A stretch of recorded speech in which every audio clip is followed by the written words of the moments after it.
죄를 범하거든 가서 너와 그 사람과만 상대하여 권고하라. 만일 들으면 내가 내 형제를 얻은 것이요 만일 듣지 않거든 한 두 사람을 데리고 가서 두세 증인의 입으로 말마다 확증하게 하라. 만일 그들의 말도 듣지 않거든 교회의 말하고 교회의 말도 듣지 않거든 이방인과 세리와 같이 여기라. 진실로 너희에게 이르노니 무엇이든지 너희가 땅에서 매면 하늘에서도 매일 것이요 무엇이든지 땅에서 풀면 하늘에서도 풀리리라. 진실로 다시 너희에게 이르노니 너희 중에 두 사람이 땅에서 합심하여 무엇이든지 구하면 하늘에 계신 내 아버지께서 그들을 위하여 이루게 하시리라. 두세 사람이 내 이름으로 모인 곳에는 나도 그들 중에 있느니라. 아멘.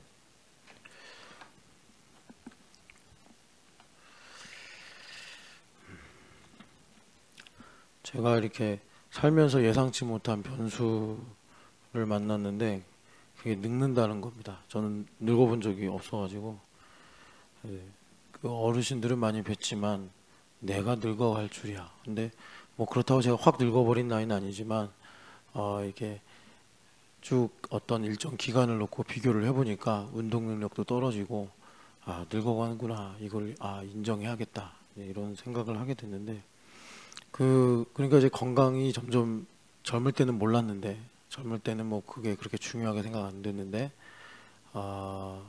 이게 중요한 문제겠구나 이렇게 생각이 들어요. 근데 그 재활의학과에 계신 선생님이 이런 일침을 놓더라고요. 많은 사람들이 뭘 먹어야 건강해집니까? 이런 걸 질문을 많이 한대요. 그런데 그건 무임승차하려는 그런 뭐랄까 어리석음이다 뭐 이렇게 말하면서 운동을 해라 그러더라고요. 여러분들 운동 많이 하시고 운동하는 거 시간도 없어요. 불편하고 그리고 뭐 운동을 태어나면서 좋아하는 사람도 별로 없습니다. 운동하면 힘든데 그리고 앞뒤로 시간 많이 또 지나가고요. 근데 이제 우리가 늙어간다라는 변수를 생각할 때 이 운동하는 거는 참 지혜로운 일입니다. 그래서 여러분들이 뭐 이미 늙어서 운동하면 뭐합니까? 오히려 병만 더 생기지. 젊을 때 그러시더라고요. 그 선생님이 운동하는 건 저축하는 거라고. 나중에 이제 어떤 식으로든 아플 수 있는데 그때 꺼냈을 수 있다. 건강을 꺼냈을 수 있다. 뭐 이렇게 비유를 하시더라고요.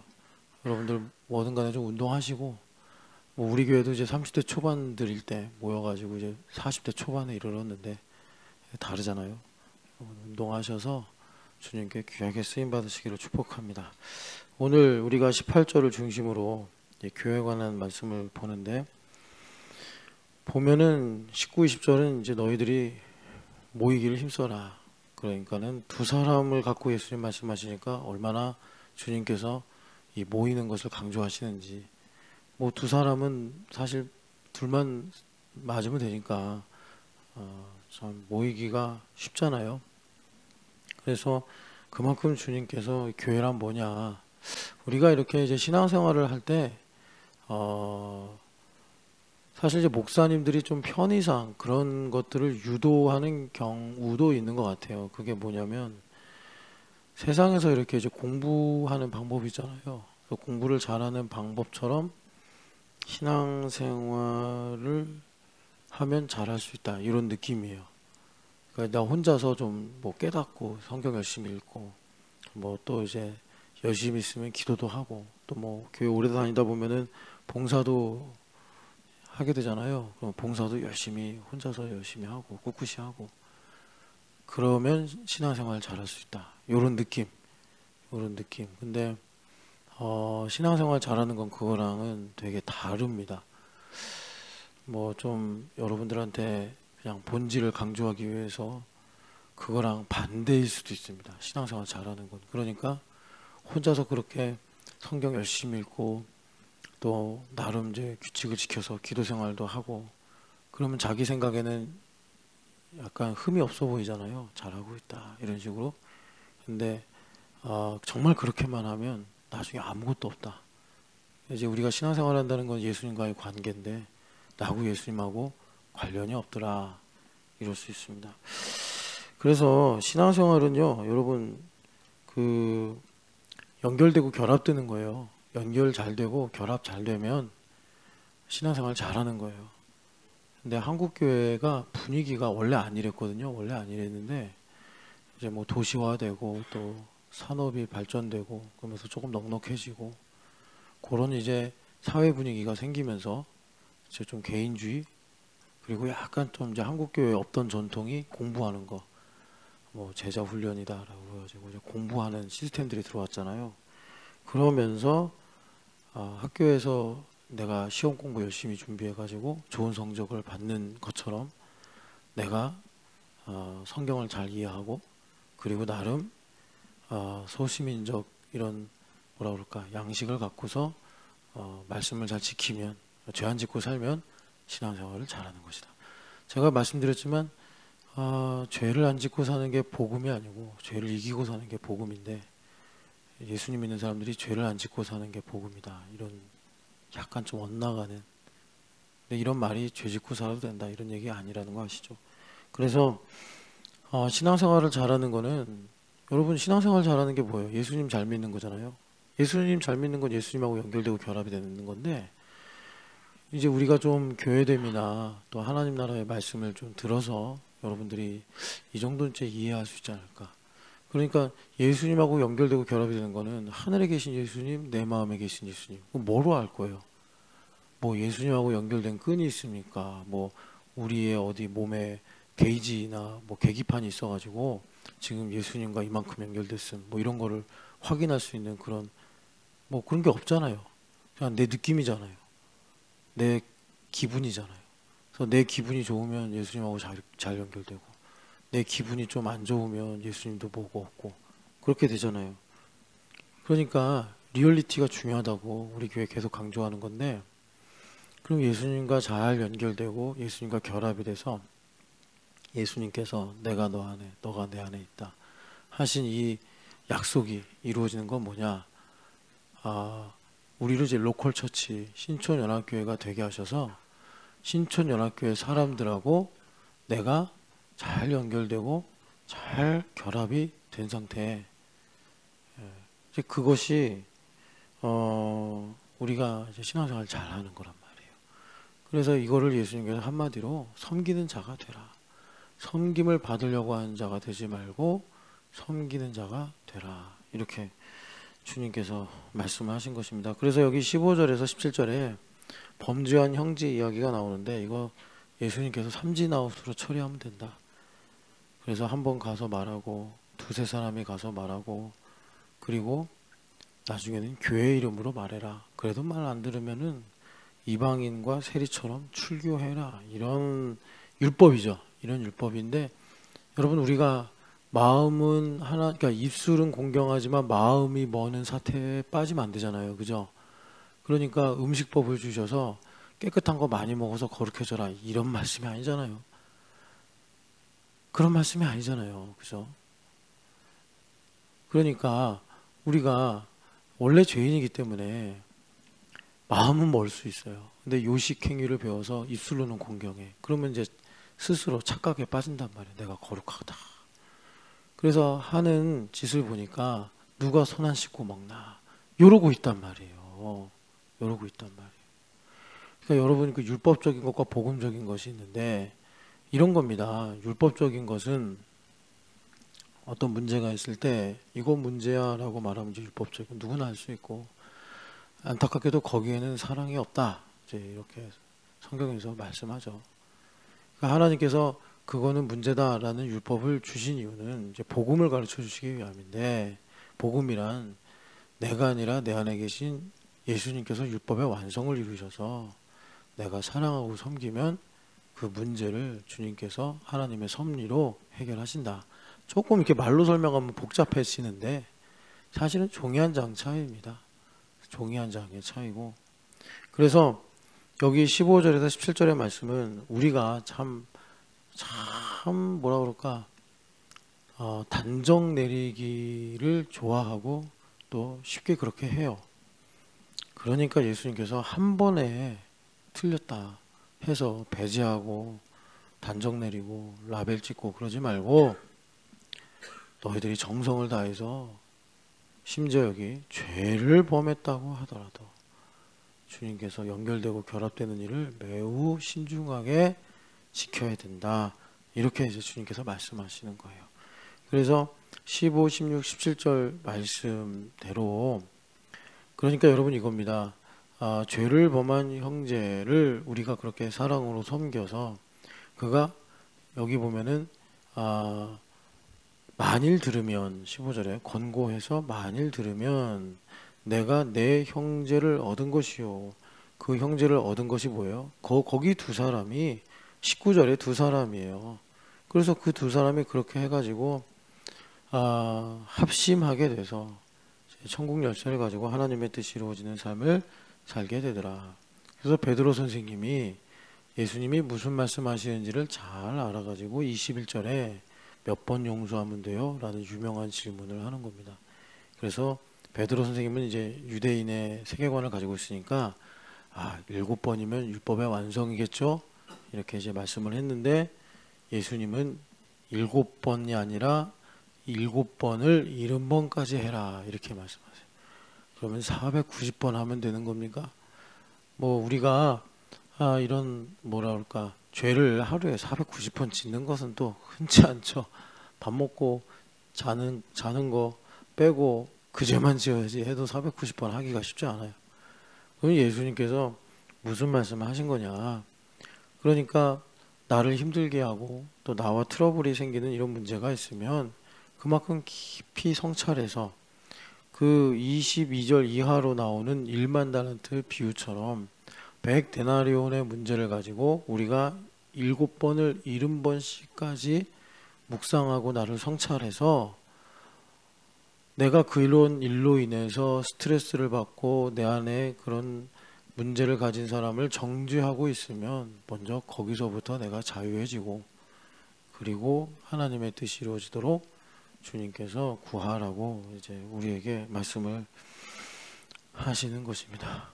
그래서 그러면 17절에 이방인과 세리같이 여기라 라는 말씀은 폼으로 주신 겁니까? 아니에요. 법적으로도 교회 정치에 그 출교가 있습니다. 징계, 칠이 이렇게 있고 마지막에가 출교인데 이것도 복음인 것이 주님께서 왜 이렇게 이방인과 세리같이 여기서 출교를 해라 라고 하냐면 여러분들이 성경을 읽다가 어디선가 보셨을 거예요. 내가 그를 사탄에 넘긴 것은 마지막 날에 영이라도 건지기 위함이다 라는 말씀이 있어요. 이제 고린도전서 5장 말씀인데 거기도 죄를 범한 형제 이야기가 나오는데요. 고린도전서 5장 이것이 고린도전서에서 계속 바울 사도가 케이스 바이 케이스로 강조하는 그 영적인 그 사고들입니다. 그래서 5장 5절 보면은 이런 자를 사탄에게 내어주었으니 이는 육신은 멸하고 영은 주 예수의 날에 구원을 받게 하려 함이라. 아멘. 그러니까 출교를 해버리면은 이걸 이제 바울 사도가 사탄에게 내준 거다 이렇게 말씀을 해요. 그렇게 되면은 엄청 이제 힘들다는 거죠. 은혜의 지배 밖으로 벗어나는 거예요. 그런데 마귀는요 정말 비열하고 자비가 없는 놈이에요. 정말 비열해요. 그래서 일단은 하나님 중심의 관점에서 보면은 출교를 땅에서 했어도 하늘에서는 여전히 하나님 자녀 예정에 의해서 그래서 마귀가요 아주 그러니까 우는 사자 같아서 택한 자로 삼키려고 한다 그러잖아요. 아주 통쾌해야 합니다. 그러니까 욥이 그 고난 당할 때 하나님께 내놓으라고 하잖아요. 그래서 욥을 얼마나 무자비하게 짓밟아요. 그죠? 그런 것처럼 요 녀석이 처음부터 끝까지 하나님 소속인데 이제 어떤 사연으로 인해서 지금 그 하나님의 빛의 그 은혜의 지배와 보호 밖으로 나온 거예요. 그러니까 엄청 괴롭히는 거예요. 시기 질투 때문에. 그래서 육신이 멸하여지는 이런 상황을 그가 겪는데 그렇게 되면 어떡합니까? 하나님의 뜻은 하나님의 부르시면 후회가 없잖아요. 그러니까 그 고난을 당하면서 결국은 정말 본성적인 것밖에 안 나왔는데 본성적인 게 이런 거예요. 우리가 성원이 이렇게 새벽에 나와서 예배하는데 저렇게 부모님하고 새벽 예배하면요 본성에 하나님 중심이 들어가요. 하나님 중심이 들어가서 제가 막 정말 모르겠어요. 부모님 돌아가신 다음에 그 요아스 왕처럼 타락을 해가지고 우상 숭배하고 뭐 또 자기 마음대로 살겠다고 세상에 빠지고 그러다가 하나님께서 아니 뭐 성원이를 잊어버리시겠습니까? 저 녀석 구원해야지 하면 이제 고난당하고 고통당하다가 죽기 직전에 아버지 하나님 아버지 이러고 죽는다고. 그게 영은 주 예수의 날에 구원을 받게 하신다 이것입니다. 그래서 세리와 이방인 같이 여겨라 이 말씀은 이제 이 땅에서의 어떤 수단과 방법으로는 인간의 권명과 섬김으로는 도대체 그 완악한 마음을 돌이키는데 한계가 있으니 하나님 손에 맡겨 드려라. 그러면 하나님께서 그 강권하시는 은혜로 그를 영이라도 구원하신다. 이제 이렇게 말씀을 하는 것입니다. 그래서 이런 말씀이 또 디모데 전서에도 나와요. 후메네와 알렉산더가 바울 사도를 엄청 공격해요. 그랬더니 바울 사도가 그래요. 어떻게 하셨는지 모르겠는데 그들을 내가 사탄에 내줬다. 그래가지고 거기 보면은 작은 글씨로 신성을 모독하지 않게 하기 위함이다. 그런데 거기에 보면은 그 파이디온이라는 말 있죠. 어린이 선교단체. 그 파이디온이 명사로 쓰이면은 이제 어린이를 훈육하다, 초달하고 징계하는 이런 단어가 돼요. 그래서 그걸 이제 내가 그 아버지가 자녀를 징계하듯이 그렇게 훈계하는 거다. 거기 보면 이제 신성을이라는 말은 그 첨언한 거고 모독하지 않게 하기 위함이다. 이건 뭐냐면 히브리서에 보니까 신성을 모독하는 게 하나님의 아들을 모욕하고 어린 양의 피를 부정한 것을 여기며 또 성령 하나님을 하여튼간에 또 모독하고 하나님의 아들을 짓밟고 어린 양의 피를 부정한 것을 여기고 그리고 성령을 모독한다 이렇게 그 신성 모독의 내용을 얘기해요. 그렇게 된다는 게 뭐냐면 막 입술로 뭐 하나님을 대적하고 그건 이제 거의 뭐 이성을 상실한 상태고요. 교회 다니는 사람이 거기까지 가면 이제 그게 뭐냐면 마음이 화인 맞았다. 디모데전서에 말세에 보면은 양심에 화인을 맞아 귀신의 가르침을 따른다. 이제 이런 말씀을 하잖아요. 이제 그렇게 돼서 그러니까 더 이상 우리가 율법하에 살고 있다는 걸 꼭 알아야 됩니다. 하나님의 사랑과 자비는 무한해요. 하나님은 70번씩 7번에 3제곱 10제곱까지도 용서하시는 분이에요. 하나님은 무한하신 분인데 그런데 우린 율법하에 살고 있다고. 그러니까 그 무한한 사랑도 내가 죽으면 땡이라고. 그러니까는 하나님의 사랑이 어느 정도 한계가 있는 것처럼 우리는 산단 말이에요. 그러니까 하나님도 우리의 동의를 받으시고 일하시잖아요. 그게 구원에 있어서 아주 중요한 레버리지인데 그러니까 내가 하나님께 동의를 드려야 주님도 나를 용서하시고 씻어주시고 고쳐주시는데 내가 성령을 모욕하고 하나님의 아들을 짓밟고 그리고 어린 양의 피를 부정한 것으로 여기면 신성을 모독하는 그런 화인 맞은 양심에 들어가 버리면 하나님께 동의를 안 드려요. 감각이 없어져요. 저는 하나님께서 택하신 사람을 구원하실 때 어디까지 가는지 봤어요. 정말 뼈만 남겨놓으시더라고. 뼈만 남겨놓으시더라고. 하나님은 참 자비로우신데 잔인하실 만큼 자비로우시다. 뭐 그거는요.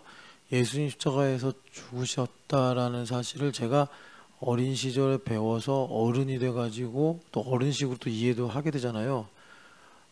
그때 알긴 알았어요. 그때부터 이 세상에 막 그 가난, 그 비참한 가난 있잖아요. 그 방글라데시가 가장 가난한 나라라고 하는데 거기 보면은 고등학생들이 하수구에 가서 기계나 이런 게 없으니까 하수구 깊이가 한 5m 되더라고요. 거길 잠수해서 들어가요. 거기 온갖 산업, 그 폐기물, 독이 가득한 그런 폐수 이게 가득한데 걔네들이 하루에 한 1,000 얼마 벌려고 그 시커먼 하수구에 내려가서 바켓으로 도시 쓰레기들 건져 올리는 거예요. 하수구 막히면 안 되니까. 그거를 하루에 4탕 5탕씩 뛰는데 죽는데요. 그러다가 홍수 오고 이러면. 그런 비참한 가난 그리고 전쟁, 뭐 질병 이런 것들이 어떤 사람들은 그러잖아요. 하나님 사랑이신데 왜 이런 일이 있냐. 그런데 우리를 구원하시려고 자기 아들을 십자가에 못 박으신 분이다라는 생각이 이해되니까 그 말씀이 이해가 되니까 그것도 풀리더라고요. 그러니까 하나님은요, 우리를 사랑하시는데 잔인할 만큼 자비로우십니다. 잔인할 만큼 자비로우세요. 그래서 제가 여러분들한테 부탁을 드리는 건 하나님하고 고집으로는 절대 대결하지 마라. 뭐 하나님하고 나하고 대등하면, 뭐 신집사님하고 허집사님하고는 인간 대 인간이니까 고집으로 승부를 걸어도 돼요. 예, 근데 하나님은 창조주, 토기장이시고 우린 피조물, 우리는 진흙이기 때문에 그렇게 하면 뭐 아무것도 없어요. 아무것도 없어. 예, 그러니까 여러분, 하나님하고는 다시 한번 제가 부탁을 드리는데 고집으로는 절대 승부, 대결하려고 그러지 마라. 너무 힘들고 본인만 힘들면 돼요. 자기가 선택한 길이니까. 근데 후회되는 게 뭐냐면, 이거 다 제가 겪고서 말씀드리는 거예요. 주변인을 힘들게 해요. 그래서 못하겠더라고. 저는 주변인을 너무 힘들게 해서 고집으로 하나님하고는 하면 안 된다. 여러분, 아니 뭐 주변 사람들 고생하면 어때요? 뭐 저는 제 고집대로 살겠습니다. 그러면 뭐 알아서 하세요. 저도 할 말 없어요. 거기까지 가시면. 자, 그래서 마태복음 18장을 다시 가면은, 그래서 신앙생활을 잘하는 거는 뭐냐, 잘 연결되고 결합이 되는 건데, 이게 왜 어렵냐면, 연결되고 결합이 되는 건요, 내가 무력해져야 돼요. 무력해져야 돼요. 연결되고 결합이 되는 거는 신집사님이 허집사님을 소유하는 게 아니에요. 지배하는 게 아니에요. 제가 왜 이 얘기하냐, 초반에 우리 교회에서 이제 그 위치와 질서 뭐 이런 걸 강조하면서 제가 이렇게 이제 형제 자매들한테 부부의 연합에 대해서 말했더니 신집사님이 그랬어요. 어디 머리 안 돼. 위치와 질서는 그런 데 써먹으라는 게 아니다. 뭐 신집사님이 대대장이고 뭐 허집사님 소대장입니까? 아니 어떻게 그 머리와 몸의 그 아름다운 비율을 그렇게 군대식으로 적용을 해가지고, 아니 감히 어디 머리에다 대고 그러라는 게 아니에요. 그러라는 게 아니고, 머리는 몸을 위해 희생하고 몸은 머리를 위해 희생해라. 이 아름다운 연합을 여러분들 진짜 식민지배를 하듯이 그렇게 하는 게 아니에요. 연결되고 결합이 되는 거는 율법적으로 말하면 나한테 마이너스예요. 그래서 연결되고 결합이 되는 걸 통해서 하나님께서 이러시잖아요. 예수님께서 복음이 뭐냐, 나와 나의 복음을 위하여 모든 것을 버리는 것이다. 그런데 우리에게 하나님 모든 거 버리라고 하지 않고 꼭 중요한 거 몇 가지만 버려라 이렇게 말씀하십니다. 그래서 예수님께서 몇 가지도 아니에요. 대부분 이제 하나 정도, 내가 되게 중요하게 생각하는 거 하나. 그러니까 여러분, 그 부자 청년이 되게 그 가오 잡으면서 영생을 얻으려면 뭘 해야 됩니까? 뭐 어려서부터 내가 다 지켰습니다. 그렇게 한껏 말했으나 너가 제일 중요하게 생각하는 거는 돈이잖아. 예수님 그러시면서 돈 좀 버려 그랬더니 못 버리잖아요. 그게 복음이에요. 복음. 그래서 연결되고 결합이 되면요, 버리게 되어져요. 연결되고 결합이 되면 그런 일종의 함수죠. 함수로 해서 하나님께서 나에게 가장 중요하게 생각하는 것을, 이렇게 어린아이가 굴렁쇠 갖고 놀아. 옛날에 이호령 교수님이 그런 얘기 했어요. 하루 종일 굴렁쇠 갖고 놀았대. 자기는 가지고 놀 게 없어서 하루 종일. 그 88올림픽 보신 분 기억나세요? 저도 그 장면 기억나요.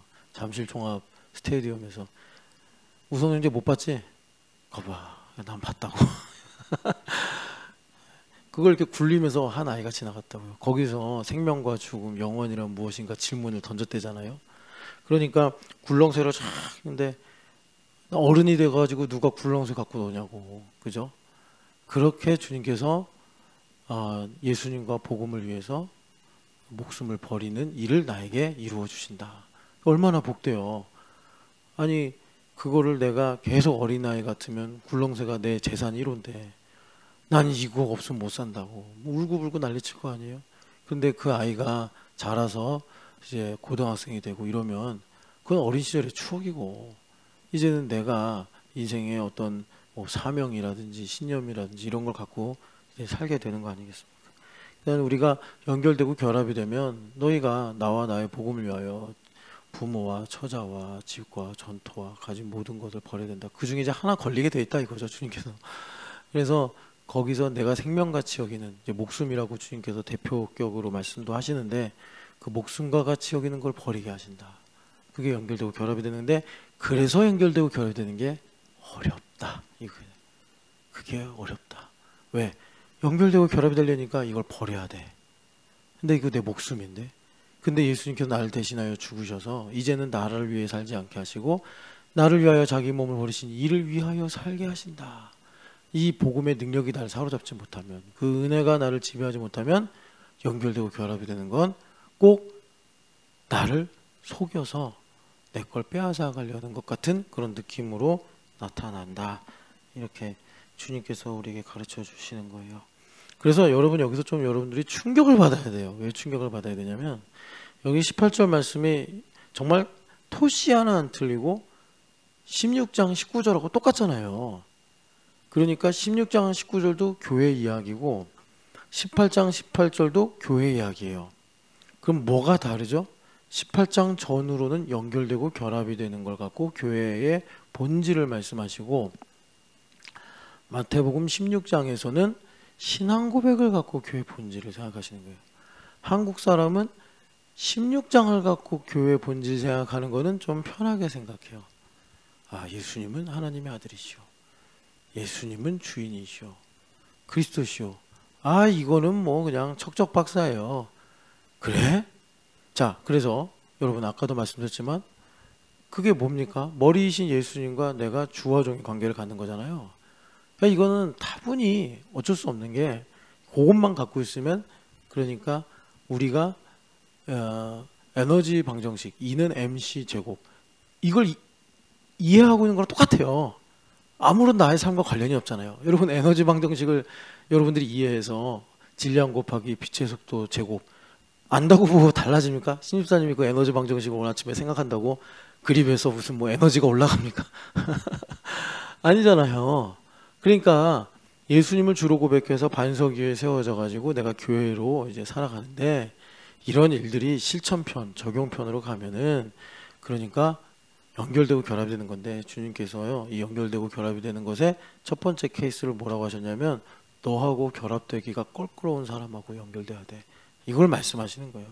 그런데 이럴 때 우리가 참 뭐 시비도 생기고 속상하고 스트레스도 받으니까 어떻게 주님께서 말씀하시는 거냐면 그냥 하나님께서 주신 조건 안에서 그러니까 15절부터 17절의 내용이 하나님께서 주신 조건들이 있잖아요. 나의 힘의 한계를 아시니까 그 조건 하에서 끝까지는 사랑해라.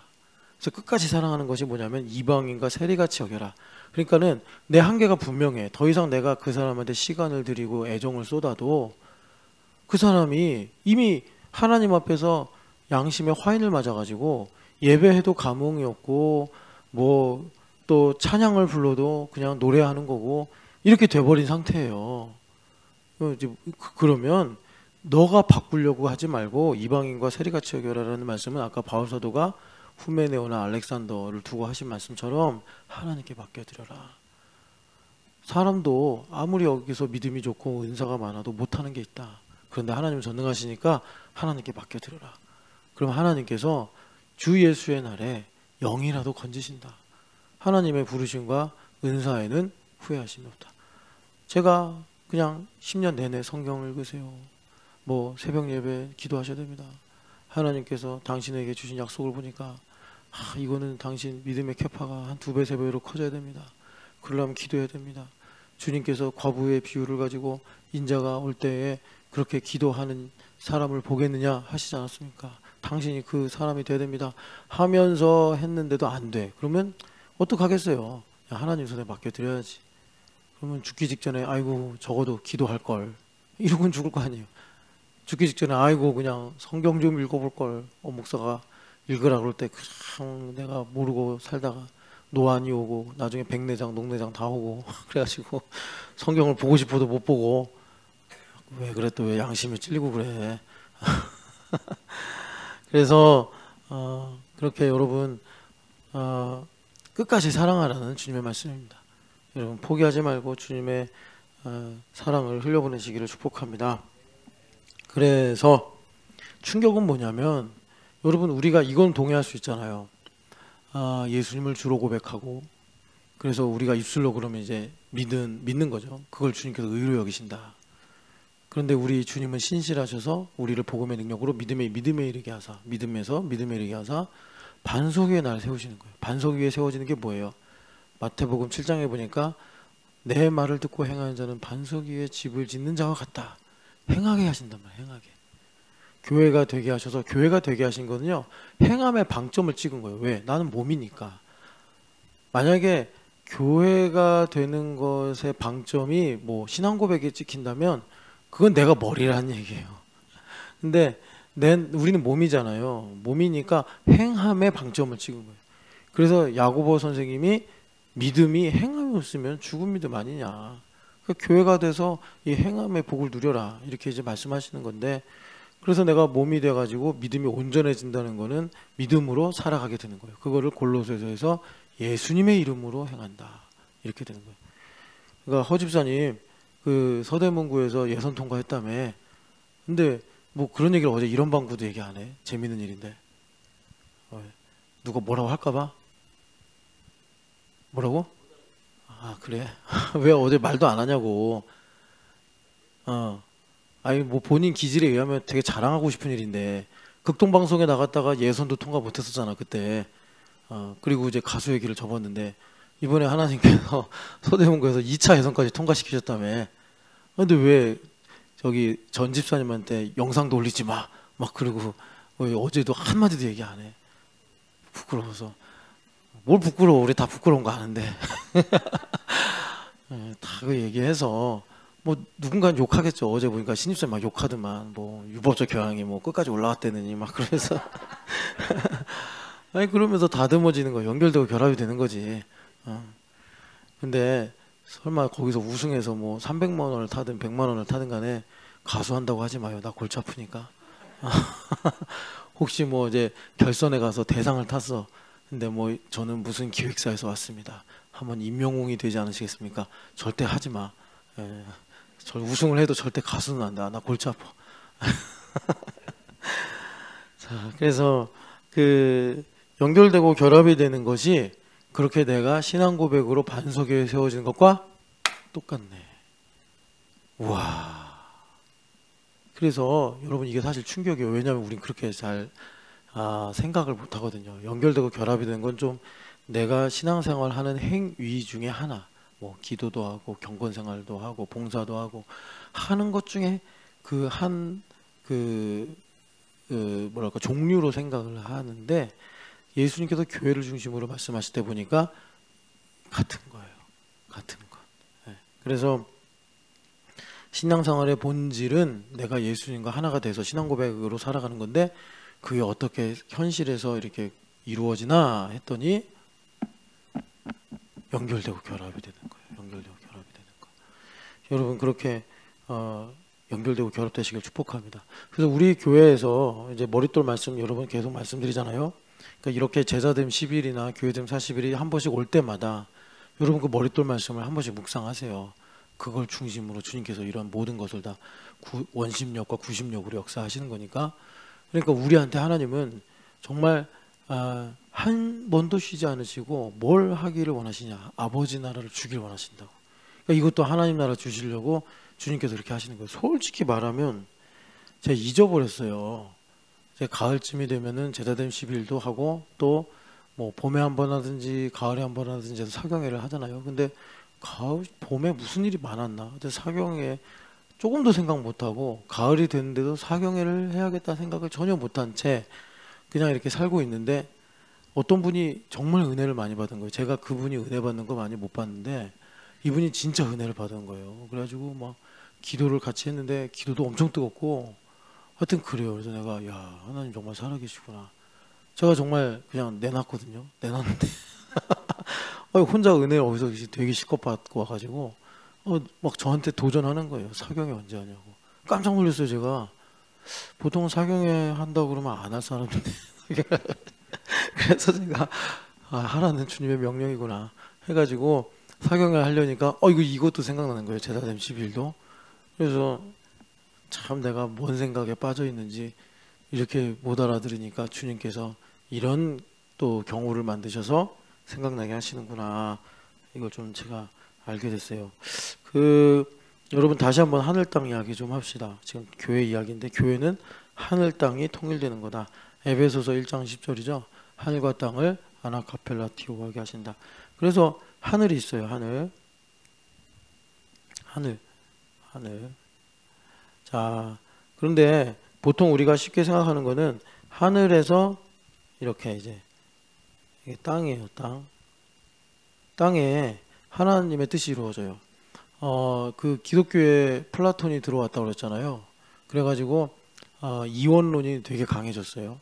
이원론이 강해졌는데 플라톤이 뭐라고 그랬냐면 이 땅, 현실이죠.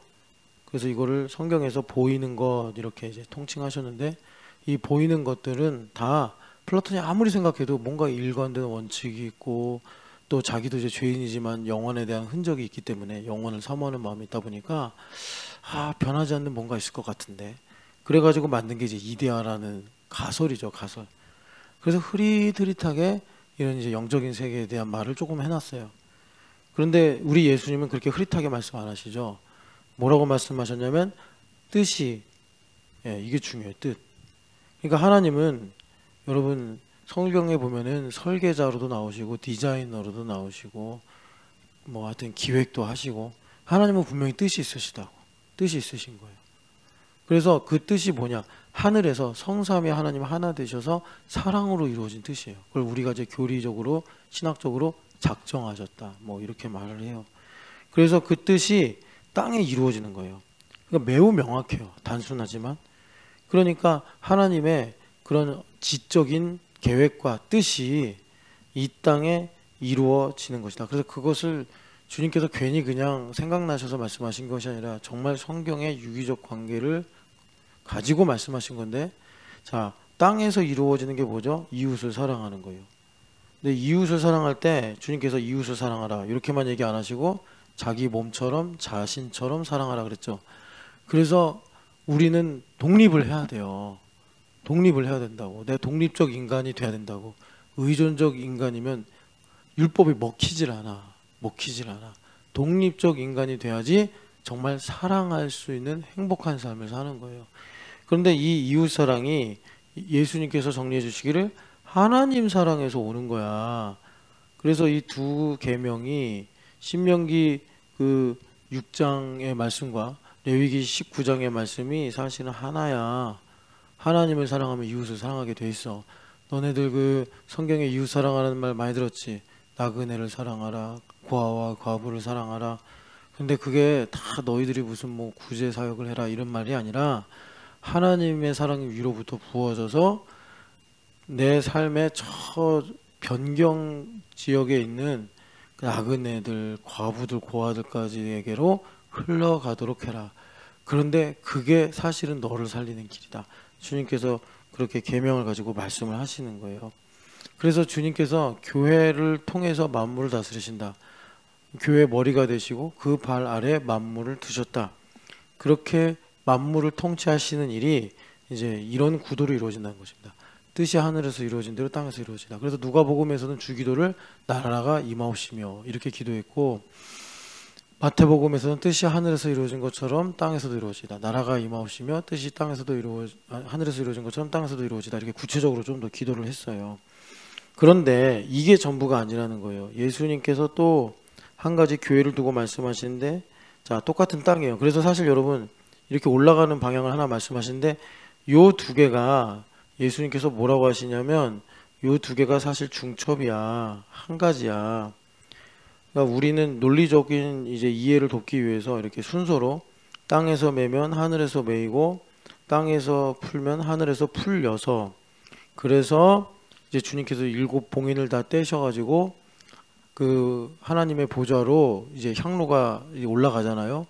그러면 땅에 이제 하나님께서 번개와 우레와 지진을, 그러니까 응답을 하신다는 거예요. 그렇게 하나님께서 역사를 하시는데, 그런데 이 일이 이제 중첩으로 된다. 그래서 주님께서 우리에게 이제 교회라는 관점을 가지고 말씀하실 때 이 구도를 한마디로 천국을 침노해라.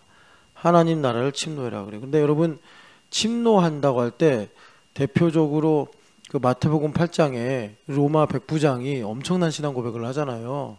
그 신앙 고백이 사실은 신명기 8장 3절이에요. 말씀만 하십시오. 예수 하나님께서 그러잖아요. 레마로 산다. 레마만 주시면 됩니다. 이렇게 말씀한 거예요. 그랬더니 아니 얘는 율법도 모르고 뭐 우리로 말하면 교회도 다닌 적이 없는 애가 어떻게 이렇게 신앙 고백을 하냐. 마치 베드로 선생님이 신앙 고백했을 때 바요나 시모나 이걸 알게 한 거는 혈과 육이 아니다.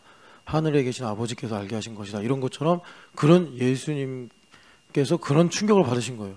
아버지는 여기까지도 일을 하시는구나. 그러니까 예수님께서 그런 신선한 충격을 받으신 적이 한 번 어딨냐면 수가성 여인 전도하실 때. 사실 예수님 사역하실 때요, 사마리아 고을로도 가지 말라고 그랬어요, 이스라엘 백성들한테. 그런데 예수님께서 바리새인들이 하도 괴롭히니까 사마리아의 이 고을로 통과해야겠는지라. 그래가지고 사마리아 마을을 지나가는데 그날따라 예수님 너무 힘드신 거예요. 그냥 막 햇빛도 세고 이러니까. 그래서 우물 곁에 앉아가지고 제자들은 도시락 사러 가고, 그래가지고 근데 우물이 무슨 뭐 수도꼭지가 아니잖아요. 그러니까 누가 나에게 좀 물 좀 주면 좋겠는데 이런 생각하는데 하나님 아버지께서 마침 한 여인을 보내시네. 예수님 입장에서는 하나님 아버지께서 나에게 물 주시려고 여인을 보내시나 보다. 그래서 물 좀 주시오 그랬더니 여인이 뭐라 그래요. 아니 유대인이 왜 사마리아한테 말 걸고 그래? 하고 차갑게 얘기하니까 너가 내가 누군지 알았으면 나한테 오히려 물 달라고 했을 거야. 그랬더니 아니 이 우물을 주신 분은 야곱이신데 당신이 야곱보다 크십니까? 내가 주는 물을 마시면 영원히 목마르지 않을 거다. 그랬더니 그런 물 있으면 나 좀 주시오. 그랬더니 남편 데려와. 그랬더니 그다음부터 이분 선지자네. 그래가지고 그때부터 정신 차리고 제대로 얘기하기 시작하는데, 그러니까 이 여인이 제대로 알아듣는 거예요. 이 산도 아니요 그 산도 아니라 오직 영과 진리로 예배한 자가 하나님을 예배한다. 하나님 예배하시는 자를 찾는다 했더니 그거 이사야서에서 하나님 예언하신 거 아닙니까? 그래가지고 만민은 기도하는 집이 되리라. 그거 아니십니까? 했더니 아니 너 수가성 여인인데 어떻게 이런 걸 아냐? 그리고 지금 신선한 충격을 받으신 거예요. 그래서 제자들이 오고 나서 예수님 뭐라 그러시냐면 봐라 너희들은 넉 달이 지나야 추수할 때가 온다고 하는데 봐라 지금 추수할 곡식이 익었지 않냐. 수가성 여인 사마리아 여인도 지금 메시아를 기다리고 있고 메시아가 오면 이런 일이 있을 거라고 지금 말하는데 아니 지금 추수할 때가 온 거 아니냐. 그러니까 여러분 추수할 때가 온다고 여기 신촌에. 그러면 지금 여러분 잘 봐요. 우리만 아는 비밀이에요. 우리만 아는 비밀인데 이상하게 연결되고 결합된다는 찬양이 되게 많아지지 않아요? 이렇게 연결되고 결합된다는 주제의 찬양이 많은 적이 언제 있어서. 저 여태까지 20년 넘게 사역했지만 항상 뭐 주님의 사랑, 주님의 능력 이러는데 요즘에 많아지는 찬양이 주님의 나라. 정말 많은 찬양팀들이 있어요. 이것도 하나님의 섭리 중에 하나겠지만 찬양팀들이 다 하나님 나라 찬양을 많이 만들어. 이거 신기해요. 그리고 두 번째는 뭐 이렇게 연결되고 결합이 된 찬양이 많은지 몰라. 심지어 기대라는 우리가 익히 알고 있는 찬양에다 브릿지를 붙여가지고 그의 안에서 막 이렇게 찬양하고. 그리고 어제도 부른 같은 예배. 예? 우린 다 다른데 우리가 그렇게 연결되고 결합이 돼가지고 분량대로 역사해서 참나 내가 시킨 거 아니에요. 근데 그렇게 우리 교회가 교회됨 40일 10번 하고 말하고 싶은 비밀인데 사실요 우리 교회가 10번 한 거 좋은 나무 교회가 약간 늦어요. 그걸 내가 언젠간 기록으로 남길 거예요. 왜냐면 이광호 목사님이 약간 자기들이 원조다 이런 좀 원조 교회됨 40일 이 간판을 붙이시려고 하는데 저는 약간 거기에 약간 이제 사실 원조는 여기였습니다 이렇게 얘기하고 싶은데 아직 목사님이 정정하셔서 이제 목사님 저는 은퇴가 아직 좀 남았으니까 이제 목사님 은퇴하시면 제가 이제 진실을 말씀드리겠습니다. 이거서 들으시면 그냥 귀엽게 보시겠죠. 자, 그래서 이렇게 주님께서 연결되고 결합되는 얘기를 많이 하신단 말이에요. 여러 가지로. 그러니까 이제 좀 있으면 교회된 복음을 들려주시오. 그런 청년들이 많을 거예요. 교회된 복음. 우린 리얼리티가 필요합니다. 이렇게. 예수님께서 수가성 여인이 그러는 걸 보고 충격을 받으셔. 이게 신선한 충격이죠. 야, 지금 추수할 때가 왔어. 그 말은 뭐냐면 이제 공생의 사역 시작하자. 이제 이런 거고. 그리고 그보다 더 큰 충격이 사실 로마인 백부장이죠. 그러니까 거기에다 유대인들 제자들 다 앞에 놓고서 내가 니들 중에도 이런 믿음을 못 봤어. 이렇게까지 하시는 거예요, 주님께서. 그러면서 침노하는 얘기를 하십니다. 동서남북에서 본 백성은 쫓겨나고 그러니까 이제 주님께서 구체적으로 그 말씀은 안 하셨는데 이방인들이 와서 하나님의 나라를 소유하게 된다. 그럼 여기서 봐야 되는 건요. 우리가 그러면 예수님 말씀에서 침노하는 편에 들어가야 될 거 아니에요. 우리가 이방인 그리고 다른 또 본문에서는 죄인들이 와서 하나님의 나라를 차지한다. 거기가 어디냐면 누가복음에 보면 원래 초대를 했는데 안 와. 그러니까 마태복음에도 비슷한 비유가 나와요. 근데 누가복음에서는 주님께서 뭐라 그러시냐면 저기 국경 요즘에 이제 뭐 그 미국에서 멕시코 쪽에다가 막 벽을 세우고 뭐 하여튼 이민자 불법 이렇게 뭐라 그럴까 들어오는 사람들 막는다고 하잖아요. 근데 그런 울타리 곁에 이제 불법적인 사람들까지 다 초대하라는 거예요. 이게 하나님의 모략이에요. 그럼 여러분 어디에 있어야겠어요? 그 도시 안에 있어가지고 초대했는데 갈까 말까, 아 이거 어떻게 하면 안 갈 수 있을까? 그쪽에 있으면 안 되고 하나님의 모략에 의해서 택함받은 우리를 주님께서 막 불러오실 때 그때 우리가 끌려가야 되는 거예요. 불러만 주시니 감사합니다 이거예요. 불러만 주시니 감사합니다. 그런 차원에서 우리는 하나님 나라를 침노하기 위해서 하나님의 은혜를 민감하게 받아들일 수 있는, 그 연결되고 결합이 된다 할 때 부담이 생기는 게 아니라 하나님 연결만 되게 해주시고 결합만 되게 해주시면 너무나 좋겠습니다. 그게 산 울타리에 있는 사람들이고 저기 길가에 초대도 받지 못해서 그냥 한심하게 앉아있는 사람들인데 여기 왕이 영주가 지금 잔치를 준비했으니까 오시오. 아니 마침 먹을 것도 없는데 잘 됐네. 우리가 그래야지 천국을 침노한다고요. 그래야지. 근데 그게 뭐냐?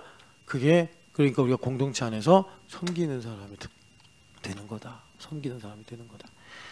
그래서 주님께서 천국을 침노한다. 하나님 나라를 침노한다. 이게 천국 열쇠를 갖는 것이다 라고 말씀하시는데, 자 그러니까 여러분 이제 여기서 침노한다는 건 결국 우리의 행위예요. 행위. 그래서 뭐 이런 거죠.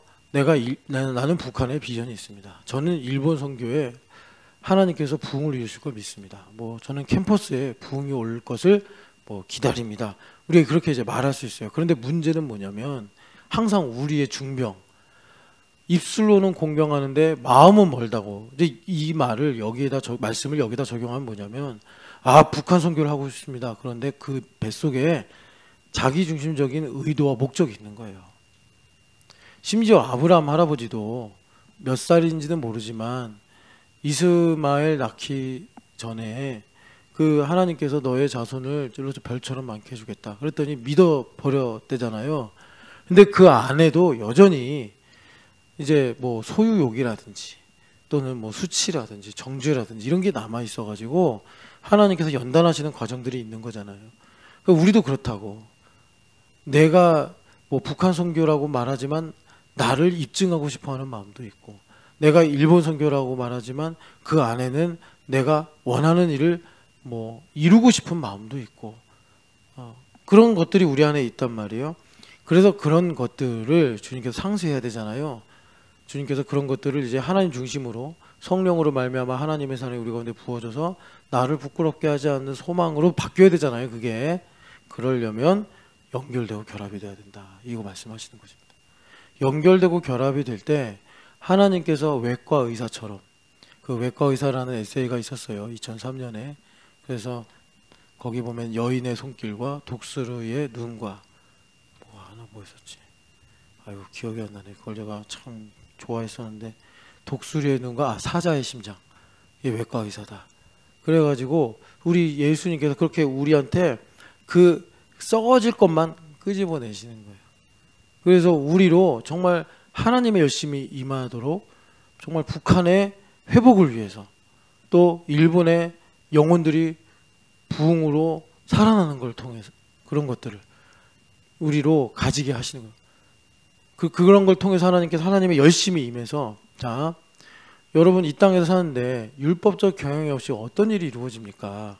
근데 문제는 뭐냐면 예수님께서 나의 주인 되셔서 내가 하나님의 열심으로 살면요, 안식일날 이삭을 비벼 먹어도, 진설병에 떡을 가지고 다윗에게 주어도, 성전 안에서 제사장들이 정말 땀을 뻘뻘 흘리면서 일을 해도 하나도 불법이 아니다. 성전보다 큰 이가 여기 있다 하신 말씀이 우리 가운데 이루어지는 거예요. 그 말씀을 다시 나에게 적용하면 나의 인생을 살면서 우리가 죄인인 것과 동시에 불완전한 세상에 살면서 형벌의 고난을 당한다고. 그러니까 이스라엘 백성들이 가나안에 들어가라는데 안 들어가가지고 40년 광야에서 방황하는 게 내 이야기란 말이에요.